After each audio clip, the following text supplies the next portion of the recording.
Want a sword? Get a mentor. Hey, it's Nina Carmichael, and we made these videos probably because you're the most ambitious person in your circle. But you know you're capable of much more, and you get that push by surrounding yourself with the best. So today, let's learn from one of the best, my husband Evan Carmichael, and learn the fastest way to achieve the goal you set. Enjoy. Okay, let's kick it off with rule number 1. Study success people. The fastest way to achieve your goals is to model the people who've already achieved the same goals that you have. Model success. Success leaves clues, the famous expression. And it's true. People have already figured out the thing that you are struggling to figure out. And the more you are stuck trying to come up with every idea yourself, the harder you're making it on yourself. And this is one of the two fundamental lessons that I have learned in my life that has saved my life and my business. My first company, I learned this lesson first when I was 20 years old out of desperation, where I was making no money and struggling, and I quit on my business partner. I quit, I can't keep going. I quit, and I modeled Bill Gates. I just asked myself, who has done this before? Modeled Bill Gates, put it to work, had some success. I've told the story many times, but it's important because that was the thing that saved me. That's what saved my company. In modeling Bill Gates and how he started Microsoft, that's what saved my business and allowed me to keep going. And I'm now here. If I didn't do that, I'd probably have some job that I'm not happy with. 20 years later, still stuck in the same job that I'm not happy with. And that idea came to me at a moment of desperation. It's not even the smartest idea, right? I wasn't into personal development. I wasn't reading books. I didn't know anything. And I wish I had somebody guide me or mentor me, and it's a very basic idea, model success. I wish I'd watched videos like this. I wish they were available when I was 19, 20 years old. It really just came out of a moment of desperation where I'm at my parents' home crying my face off because I just quit on this business that I cared about, and I didn't want to fail, but I felt there was no option. I just felt overwhelmed, frustrated. It just was not working out, and everything felt lost. And it was only in that absolute moment of crisis that I thought maybe somebody else has done this before. Where up until that point, I felt like I had to come up with every idea myself. Like, oh, maybe we should do this. Maybe we should do that. Maybe we could try this. And nothing seemed to be working. And it wasn't until I asked that question that then I found Bill Gates and how he started Microsoft. And that's what started turning the company around. Whatever problem you're facing right now, it's been addressed many times by many successful people. Your job becomes to find out who they are and to go back and study how they solve that problem. And it's really important to figure out how they solve the exact problem that you're struggling with right now. So what I told myself when I was looking at Bill Gates was, I don't care how Bill Gates makes an extra $1 million right now. How did he get started? How did he go from 0 to 1? What was the thing that built his company up? And for all of these people, the bigger they are, the easier it is to research their story. Bill Gates only came to mind because I had a software company and I just said, who's built a software company? It was not even that structured or thought out or in depth or in detail. He was the first guy that I thought of that had a software company.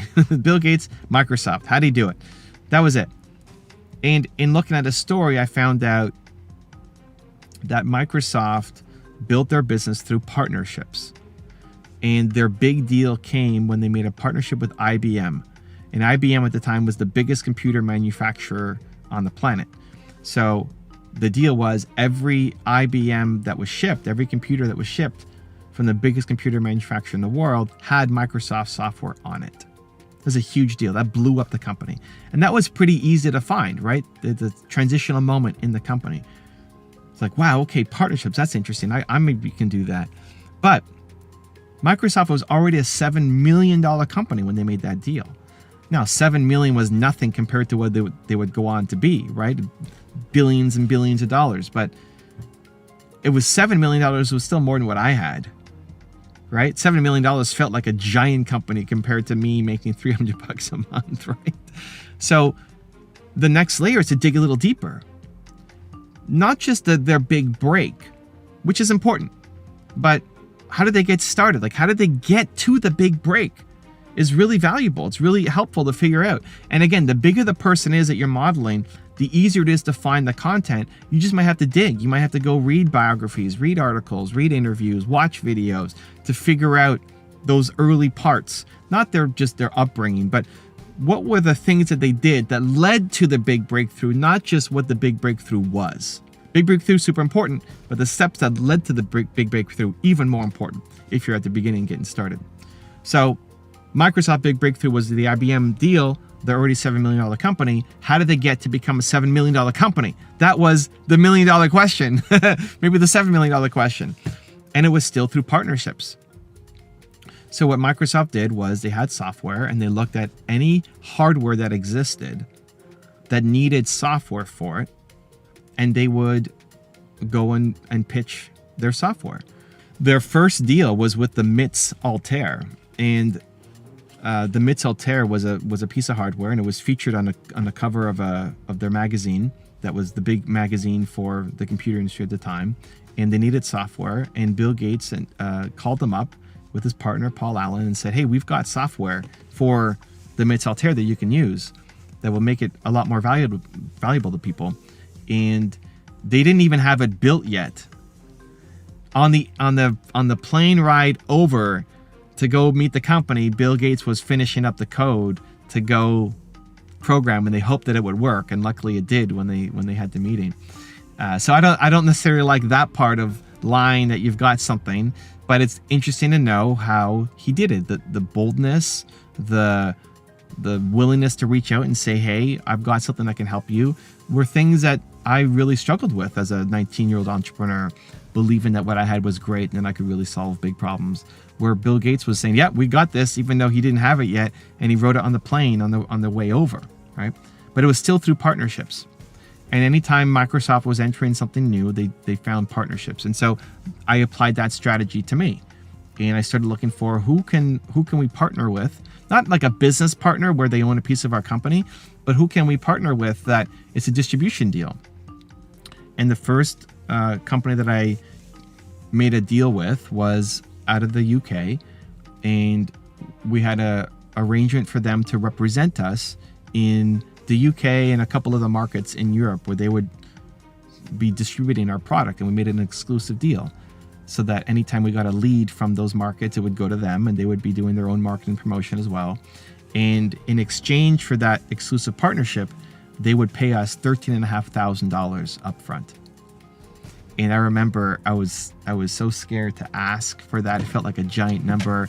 What if they said no, this big potential deal? And they said yes. They said yes, and we had money in our bank account for the first time, which was wild and crazy. And that was a fantastic deal for us. And more important is it gave us hope, which is mega important. It gave us momentum, which is mega important. And it gave us a model to keep following. And so what I ended up doing afterwards was, let's go get more partnership deals. Let's go get more partnership deals. And the people who ended up buying us was basically a partnership deal. So instead of partnering with our company, they just bought the whole business. And that's how we exited. All because of modeling Bill Gates when I quit on my company. So whatever problem you're facing, personal or business, people have solved it. Humans have been around for a long time. Somebody has solved this problem. You do not have to be a genius and come up with every new idea yourself. Can your creativity and love and panache help? Yes, of course. But you don't have to have the seed for every great idea. And chances are, the problem that you're facing right now, there's an answer 10 minutes away from you. From a YouTube video that's online, from a book, from a podcast, from an interview, there's an answer out there for you. And if you just default to saying, I'm going to model success, I'm going to find the people who've done this, and exactly how they solve that specific problem that you're facing right now, not how they're living their life right now, but how did they get over the hurdle that you're facing, when you can dig deep and find those answers. And again, the bigger the person is, the more accessible the content is. If you want to learn about Bill Gates' early life, or Steve Jobs' early life, or Oprah Winfrey's early life, or whoever it is, it's accessible. It's there. You can find this stuff. And it gives you the hope that it's possible for you, and it gives you the specific strategies that you can use to apply to your life right now so you can start seeing results. Success leaves clues. Whatever problem you've got, go model success. Rule number 2, push yourself to the extreme. People don't push themselves to the extreme. They just don't. It's because it's too hard. It's too crazy hard that you're not likely to do it on your own. And so I think when those opportunities come, learning to embrace them, learning to take them on, learning to say, this is my chance to show myself and the world what I am made of. This is my chance. But is it still your limit? So let me give you a couple examples. This morning, I woke up and I didn't have a lot of sleep. I went to bed at 3 something last night. I woke up at 7:20 this morning. I turned off the alarm, but still woke up at 7:20, force a habit. And I'm not on a lot of sleep and I need to make a bunch of videos for you guys. And I want to bring my best and I put pressure on myself that every video needs to be my best. I want it to be better. I want to grow. I don't want to just do the same thing over and over and over again. But it's a challenge. And so it's easy to say, oh, I'm so tired. Oh, I don't have energy. Oh, I wish I slept more. Or an excuse after excuse. But no, I'm going to go do it. And here I am. And I've made, I don't know how many videos already today. I'm closing in on finishing up and I still have energy and I'm pumped for how it went. And the story I'm telling myself is I'm awesome. Like I had very little sleep. It's not how I want to be living every day. But when that happens, what do you do? How do you stand up? How do you show yourself what you're made of? But even that is not the biggest extreme. You know, like I feel like I'm capable of way more.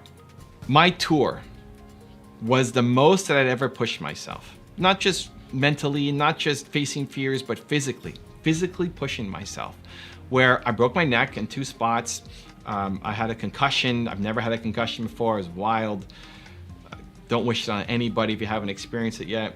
I had 3 staples in my head. I compressed my spine. It was brutal. And I had to cancel my event in Denver where I was because it was that night. And then the next one was going to be in Kansas City. This is what I wore for 60 days. I wore these and I took them off for 10 minutes a day. 60 days, right? Like this is what I'm made of. This is what I'm capable of. I'm complaining about having 4 hours sleep. I had my neck broken and continued on my tour. Across the US for 30 more days and another 30 days here in Toronto, seeing entrepreneurs sitting in pain at the front of the room with ice packs and pillows and not quitting and going home, even though I was in massive pain. Like, this is who I am. And I'm complaining about not having sleep the night before, right? Like perspective. The greatest point on the tour for me was in Kansas City. It was my next stop. We refunded everybody the money because I wasn't going to be able to go for 3 hours, but I said, hey, we already booked this hotel venue. You guys already booked your night off. Why don't you just come out anyway? Just come on out and I'll go for an hour and take pictures and say hi and just show some Kansas City love. And I showed up and we went for an hour and a half. And then my wife pulled me off because my lips were starting to get dry because I wasn't being able to, answer questions as clearly as I'd like because I was still suffering from the concussion. The neck pain is one thing. That's just sitting still. I can't do anything about it. But the concussion, you're not supposed to think. You're not supposed to have conversations. It makes the recovery worse. And so she was watching me like a hawk the whole night. She's watching me. And then she sees me start to fade. He's like, okay, that's it. I got to take Evan home. Quick pictures and we got to go. I've never been pulled off a stage before. Never for sucking or definitely for a physical issue. Never. It's never happened. This was me at my physical limit. That was it. I was done. I had actually nothing left. Like somebody had to come and say, you are done. The best, right? I mean, it sucked, but at the same time, it's like, man, this is it. I got to the edge. I got to the physical limitation. I can't go anymore. I'm being told I need to step down. And there's something so amazing that you feel about yourself that you were able to go that far. Now, you don't want to do that every day. You want to take care of your health. Of course. Don't do stupid things. And at the same time, the pride, the feeling of awesomeness that you hit that mark, I can't explain. So I started telling the people around me, my wife, my agent, the people on the tour, that we're planning a 2020 tour, and it's not gonna be as good. This will be great. We're gonna hit 23 cities, 90 days, East Coast, Texas, Mexico, Montreal. It's gonna be fun, but it won't be as good because I'm not gonna break my neck. right? I'm not gonna forcefully go break my neck just because, right? That's stupid. Don't do that. don't go do that just because. And so I'm not gonna face the same challenge. And so the point is, I'll still have a great time. It'll still be amazing. But what we went through, what I had to go through in 2019, this year, is foundational. Like, I'm gonna remember this forever. This is who I am. This is who I am. Not the guy who thinks that 4 hours sleep and making some videos is a big deal, right? It just resets who you are and reminds you if you step up to the challenge of what you're capable of. And so the point of this rant for today is not to say go and do something crazy and to risk your life and to put yourself in harmful situations. I'm not saying that. I'm saying that those things are coming for you anyway. Life is coming for you. You're gonna face massive adversities, massive difficulties. It's coming. You don't have to seek it out. It's coming all on its own. How you choose to handle it, that becomes defining for you. Either way, you're gonna be defined by it.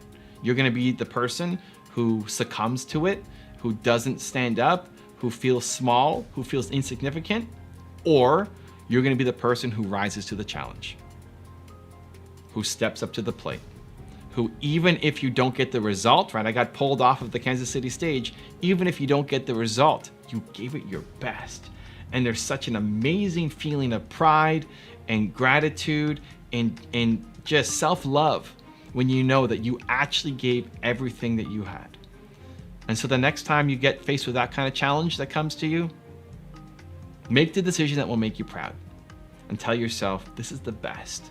This is my chance to show myself and the world just exactly who I am and what I'm made of. Also, if you want to have more self-confidence and self-belief, the science says it can take up to 254 days of consecutive action for you to shift that habit forward. So I've designed a special free program to help you get more self-belief for every day. For 254 days, I will send you an email to an unlisted video that if you watch it, will shift your confidence forward. The links to join for free are in the description below. For me, my goal is to help building entrepreneurs.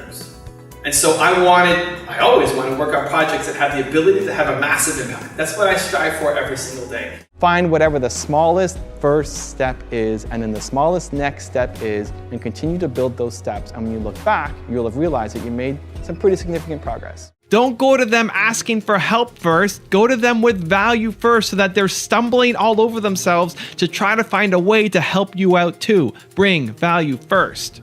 Rule number 3, expect the hard times. The difference between outstanding and average is what you do when it gets hard.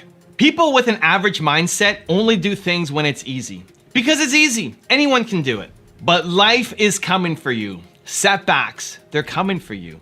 And that's what separates the average from the outstanding.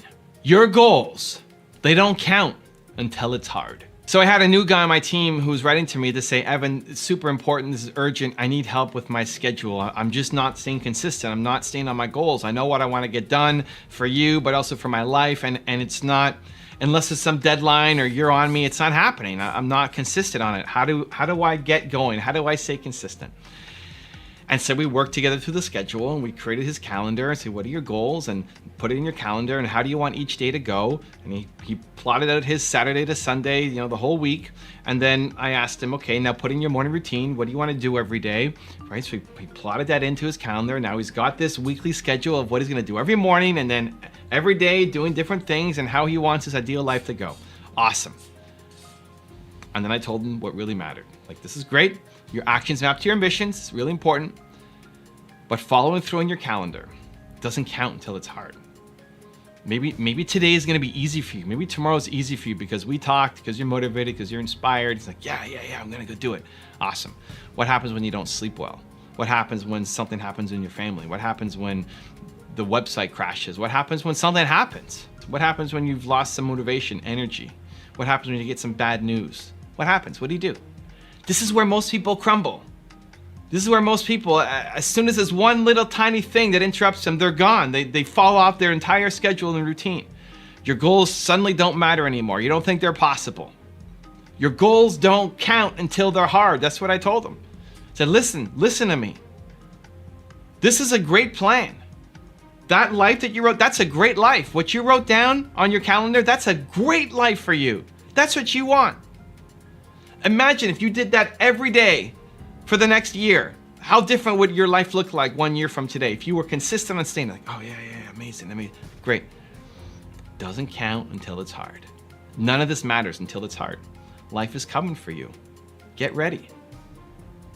And what I want him and I want you to realize is that you need to expect it, because you're working your calendar and it's great. And here we go. We're hitting our objectives and going for our goals. And then when something hits us in the face, you're surprised by it. You're shocked. And then you fall off course. Don't be surprised. Expect it. Expect the difficulty. Expect the road bump. Expect somebody to punch you in the face. Like, expect it. It's coming. And this is your chance to be outstanding, because everybody else is going to be average. And your average friends will let you off the hook. Your average friends will tell you, it's okay. Don't worry about it. Of course, like this thing happened, of course. No, that's not acceptable. Not if you want to be outstanding. You take that setback and use it as fuel. Like, this is it. This is the chance. This thing happened. Now this is my chance to show myself and the world what I'm made of. Let's go. Your goals don't count until they're hard. So if you're having a hard time staying consistent on your goals, I'm going to give you a 3-step process that I think will help. Step number 1 is what I call Flex the X. I have this calendar. At some point I need to print this off or sell it or something, but it takes at least 18 days for you to build a habit. Between 18 and 254 days of consecutive action to build a habit. So what I do is I have this calendar. It's just an 18-day calendar that I call Flex the X. And what I mean by that is you're making an X for every day, right? Don't break the chain. Every single day you want to put an X. So right now I'm doing, this is something with my wife. So every morning we do a morning breath hug. So we'll hug each other and then we sync. This is wild. We sync your breath. If you're with somebody, you have a husband or wife or boyfriend, girlfriend, try this. It's crazy. You hug them and then you go heart to heart, right? And then you breathe in together and out together. Take a deep breath in, deep breath out, deep breath in, deep breath out together. You sync it. It's crazy connection. Anyway, we do that every morning. And then in the evening, it's we share 3 wins. So as we walk the dogs, where we got one here. Here's one. This is Tristana. Hello, Tristana. Good girl. Okay, go back. We walk the dogs and we share 3 wins. What are your 3 wins from today? What happened? So she shares her 3 wins, I share my 3 wins. And every time that I do it, then we cross off an X. And I've got, what, 4, 5, 1, 2, 3, 4, 5. 5 more days left on here to finish this off. So anytime I'm trying to build a new habit, I pull out the Flex the X calendar. Whether you use the exact one that I have here or you just draw 18 boxes and you just start checking them off or take out a calendar, you Flex the X. Because as you're doing something for 18 days, you start to actually now start training that habit. And so you look at it and say, here's what I want to work on. Those are 2 new habits I want to build. So every day we're going to do it. This piece of paper is visible to me. It's right by my nightstand, usually in my bedroom. And it's a reminder, oh, I got to do it. I got to do it. Let's go. Let's, Nina, hug. Let's go. Come on. Slower than that. Make it count. Flex the X. Step number 2 is remind yourself that it doesn't count until it's hard. That sentence that I told the person on my team, it's what I tell myself, that it's coming, that the challenges are coming. Even if you want to put it on your Flex the X calendar, right? Just put it here. It doesn't, maybe I should just put it on there. It doesn't count until it's hard.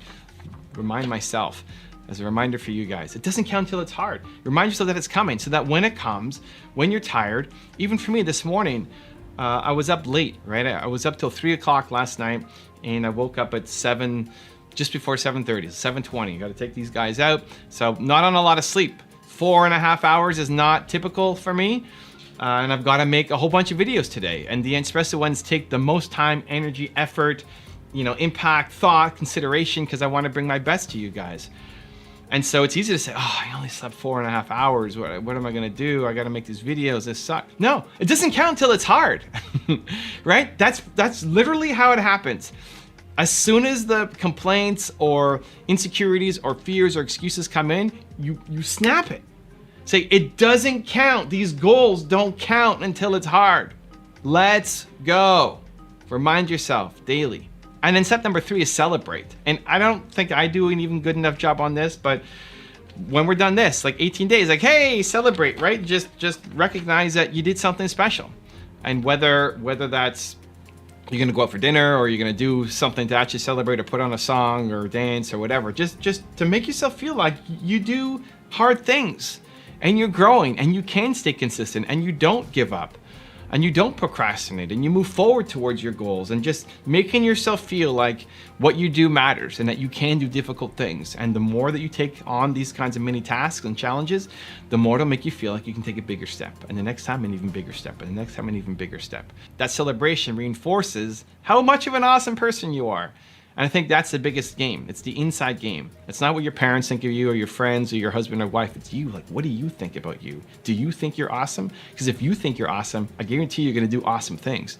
If you think that you suck as a human, you're not going to. Rule number 4, focus. The problem isn't that you're not a genius, that you're not talented, that you don't have wisdom and abilities and resourcefulness, and that you're not Michael Jordan. That's not the problem. The problem is you're not focused.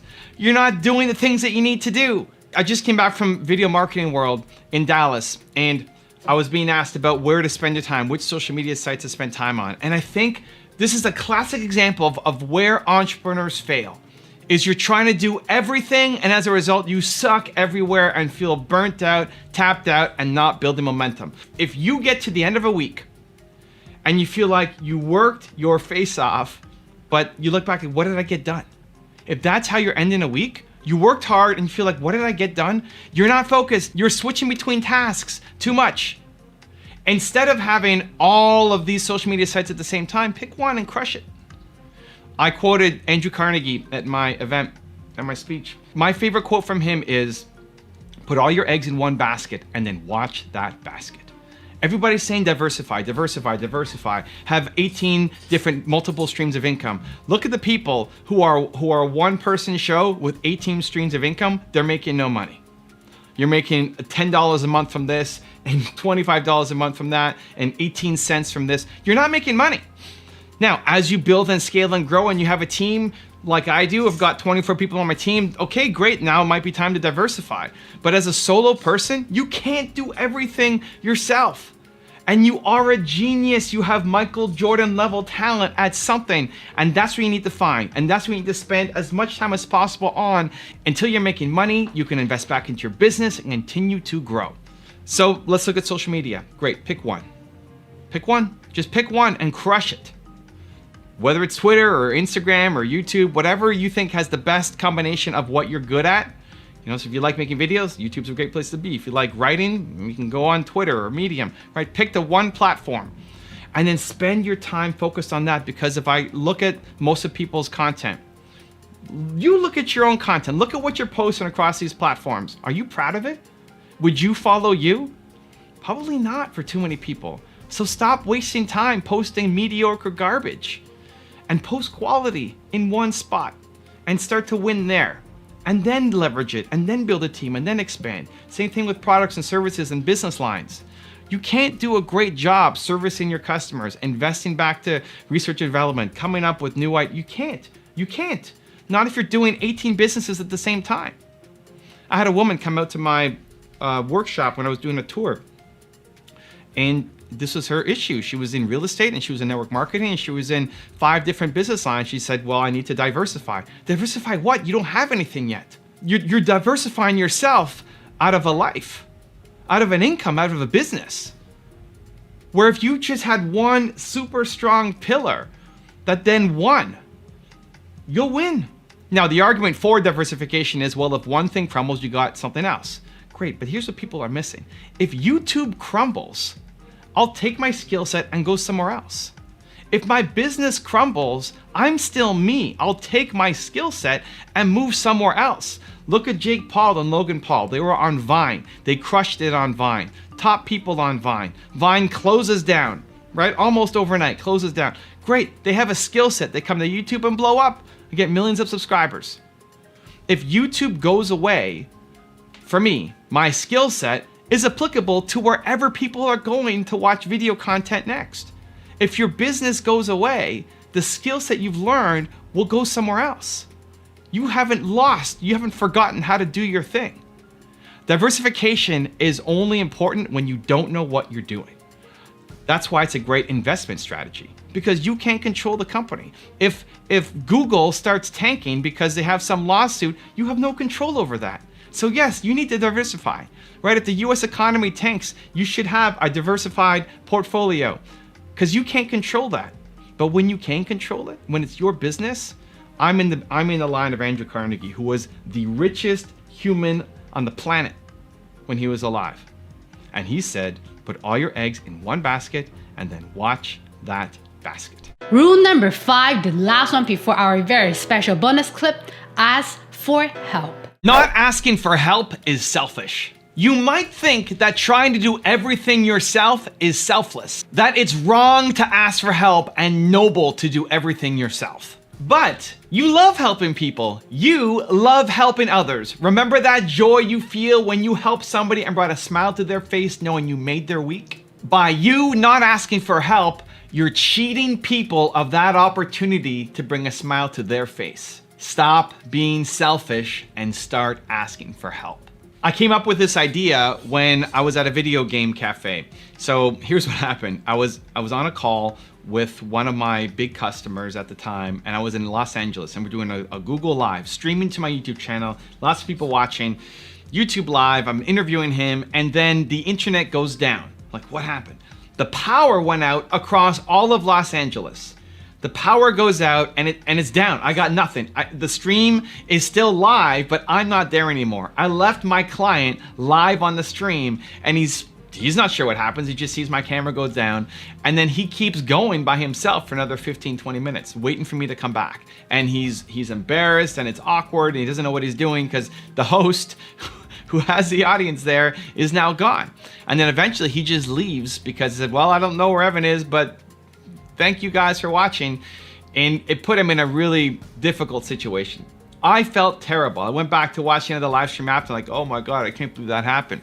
Now, it's out of my control. The internet goes down in Los Angeles. What am I supposed to do? There's no power anywhere.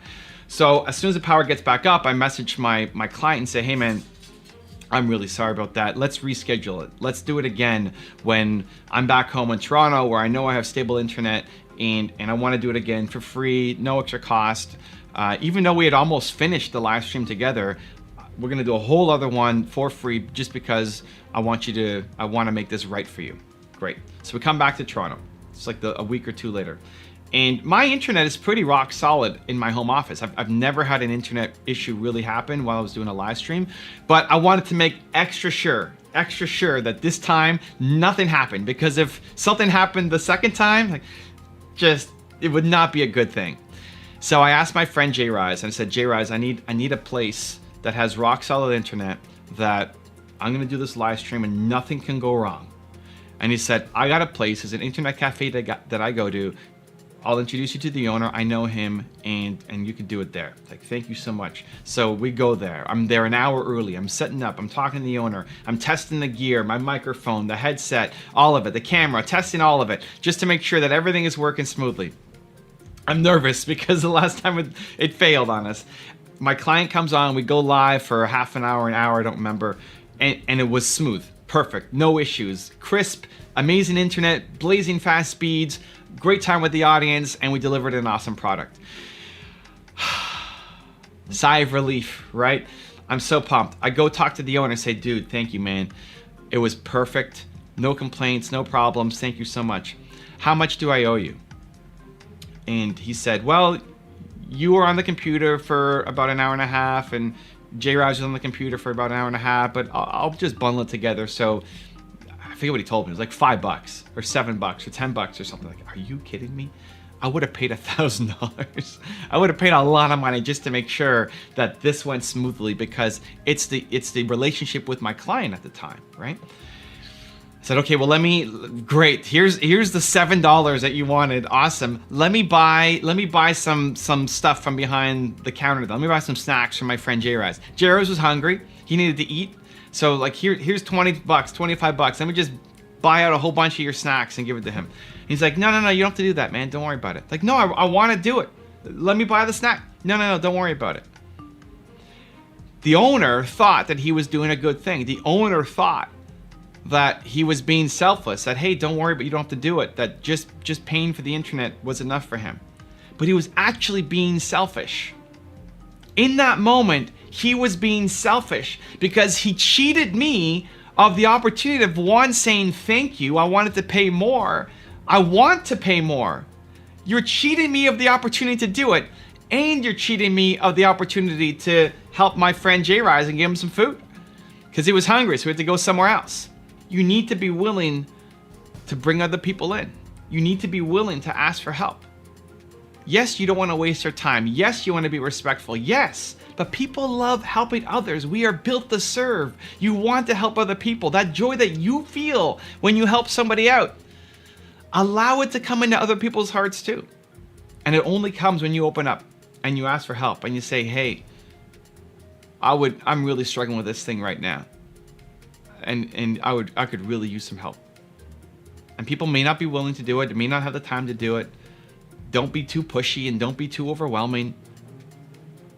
But don't be selfish at the same time too. So now how do you do it? I'm gonna give you a 3-step process on how to ask for help and stop being selfish. Step number 1 is, what are you struggling with right now? What are you struggling with right now? Well, where do you need help in your business? Listen, entrepreneurship is rough, right? You're wearing all the hats. What do you need the most help with now? Whether it's strategy, whether it's a new skill set you need to learn, whether it's just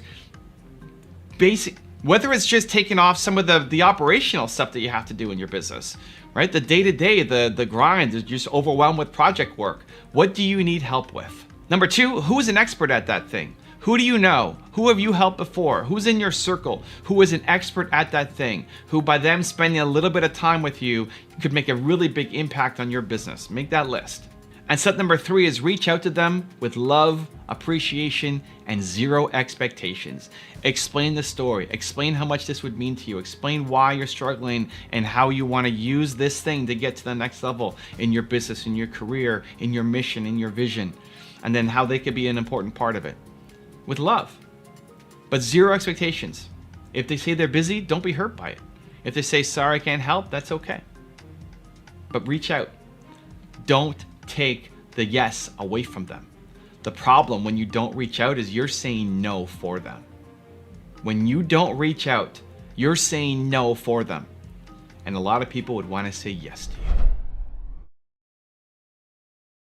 Burnout is real, but I think most burnout happens because people are not doing the thing that they actually love doing. It's not just about being busy and keeping your mind occupied all day. You can be busy and hate your life and get burnt out. If I was an accountant, I would hate my life and burn out in a day because I don't like being an accountant. But doing this thing that I love, I put in way more effort, way more work, and I love it. It's been 10 plus years of still having my YouTube channel and I'm not burnt out. If anything, I'm pushing harder than ever before because I love it. And so I think it's not just about being busy, it's about being busy on the thing that is your mission for life. Now, compassion fatigue is a thing. Doing it so much that you burn out yourself is possible. But again, that is not why most people are burning out. Most people, I believe, are burning out because they're spending too much time, too much energy, too much effort doing things that they hate. And if you wake up and hate your life and hate the job you're about to go to, then there's no wonder why you feel like you're burning out. So I recently came back from going to Tony Robbins' event in Dallas. He invited me to sit in the front row, and super blessed and grateful to have Tony's support. And I went there with Alex, friend of the channel, who helps me run Toronto Dance Salsa. And we were on a super crunch timeline because Alex was teaching classes the evening before we left and then the day of the last event. And we rushed down there. Alex was flying in just to get to the event. He's late on the first day. We're rushing to leave on the last day. And it's nonstop. If you've been to a Tony Robbins event, it's all day, all night. It's 8 in the morning to midnight, and then up again the next day and doing the same thing. And it's wild and it's fun. It's amazing. And my favorite thing to do whenever I travel is actually meet Believe Nation, meet you guys. And so all through the event, I wear my Believe hoodie, and I'm not wearing Grant stuff. I'm wearing Evan Carmichael stuff with the plane and the Believe on the back, and people are stopping me. And that's actually the best. It doesn't take away from my experience. Tony's often on stage at the top at the beginning of every event saying, hey, I have some friends of mine, you might know them, they might be celebrities, leave them alone, don't talk to them, let them have their own experience. And it always makes me sad when he says that, because for me, meeting you guys, meeting people who recognize me, and that's a group that I over-index because people who watch Tony videos, they're probably gonna find my content. I like it more when people come and say hi. It adds to the experience for me. And then on the last day, before we rushed out to go to the airport, I set up a meetup, right? I had an hour open before having to get to the airport, so let's do a meetup. Let's do a local Dallas, Richardson, Texas meetup, right? And it could have spent the time doing something else or sleeping in or writing my book or doing anything else. But it's not burnout for me. Like, that fuels me. That gives me more energy. I love it. Hanging out with Believe Nation gives me more energy than it takes away. And I then took an Uber to get to the airport, and the guy who drove the Uber was actually in the meetup in Richardson. He's like, I gotta leave early because I gotta start my job. Okay, great. And then I book an Uber, and there he is. A total fluke, but amazing. And so it's a lot of work. I was all day, all night, not connecting with my team, not doing the things that I'm supposed to be doing, and then I still make time to be with people and make a 1 hour meetup because that hour was open, and it fuels me. But if it was something that I hated, just that half an hour, just 15 minutes, I'd start to feel like I'm burning out. Like, I don't want to be here. Like, this is terrible. And so I think it's really important that you're doing work that you love. That would be a burnout for other people, but not a burnout for you because you love it so much. So how do you find it? How do you find the work that you love? I got a 3-step process called Who, Why, How. I'm going to talk about it in depth in my next book, but let's do a super quick analysis here to help you guys who might be struggling. Step number 1 is who. So your who is your most important core value. What is your most important core value as a human being? Mine is believe. It's a one-word most important core value for me. So when you figure out what it is that you stand for as a human, you can then look at your life and see where you're falling short. If you're unhappy with life, it's because you are living incongruently with your most important core value.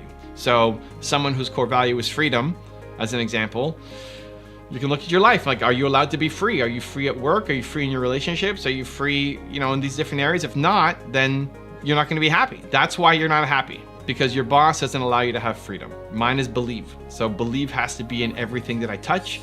If there's a situation that's lacking believe, I'm not going to be happy with it. So that just gives you already an indication of who you are and starts to make sense of your life going backwards and allows you to plan it better going forward. So it's one of the most important exercises I think anybody can do. Figure out what your who is. Who, I, how. Step 2 is why. So why is your purpose? Your purpose comes from your pain. Your purpose comes from the deepest, darkest, most painful moment in your life.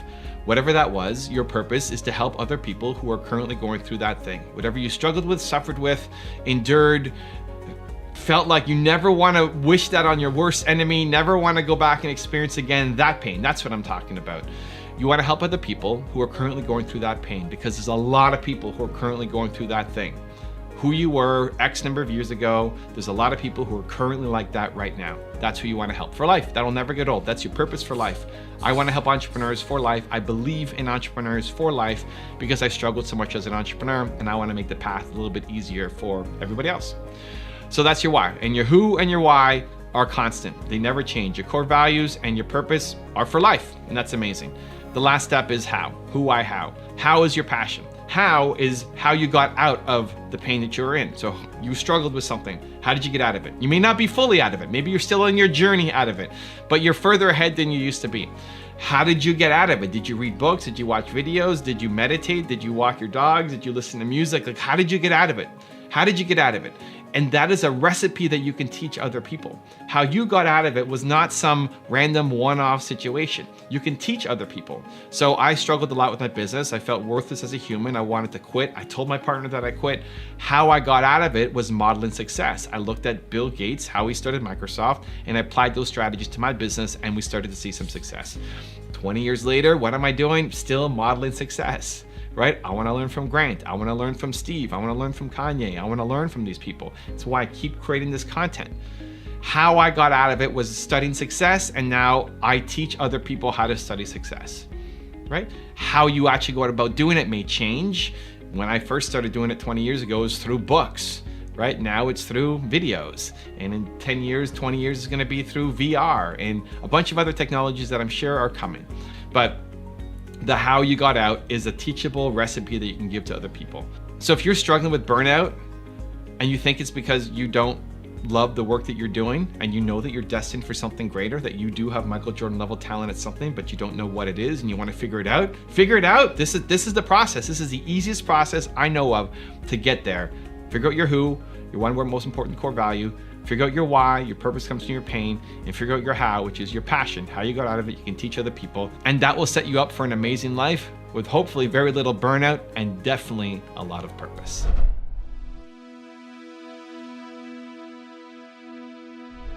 Because you made it this far in a video, I want to celebrate you. Most people start and don't finish. Most people never actually follow through. Most people say they want something, but they don't ever do the work to actually get it. But you are different. You are special. Believe Nation, you made it here all the way to the end, and I love you. So as a special celebration, if you put a hashtag believe down in the comments below on this video, I will showcase you and celebrate you somewhere on the screen in a future video because you are awesome. If you want to learn how to become 10-10 in everything, even though you suck right now, check out the video next to me. I think you're gonna enjoy. Continue to believe. I will see you there. The key to experimenting is expecting to suck. Just expect to suck. Expect it not to work out. Expect it to be a total disaster. Expect to suck